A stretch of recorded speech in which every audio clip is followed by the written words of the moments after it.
ज्याप्रमाणे पृथ्वीराज चव्हाण वारंवार वक्तव्य करतात ऑपरेशन सिंदूर असेल किंवा या सगळ्या गोष्टींवर, खरं म्हणजे जेव्हा लोक दुर्लक्षित होतात, जेव्हा त्यांच्याकडे लोकांचं दुर्लक्ष होतं, त्यावेळेस असं काहीतरी सनसनाटी बातम्या पसरवायच्या आणि मग ते ब्रेकिंग न्यूज होतील अशा प्रकारचं चर्चेमध्ये राहण्याचा हा केविलवाना प्रयत्न आहे.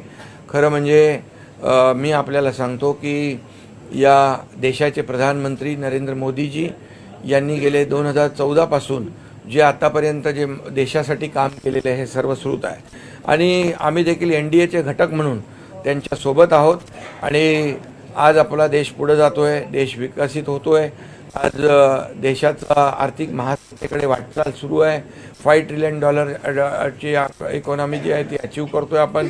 11व्या नंबरवर 5व्या नंबरवर आर्थिक व्यवस्था आली आहे.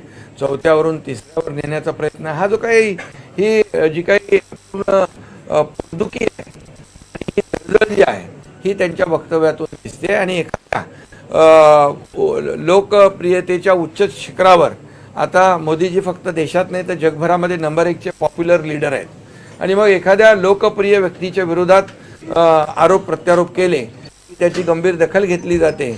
अशा प्रकारचा हा केविलवाना प्रयत्न आहे. हा सूर्यावर थुंकण्याचा आहे आणि म्हणून याचा निषेध आणि निंदा जेवढी करावी तेवढी थोडी आहे. आणि राहुल गांधी देखील विदेशात जाऊन आपल्या देशाची बदनामी करतात आणि पाकिस्तान जे सांगते ते खरं मानतात.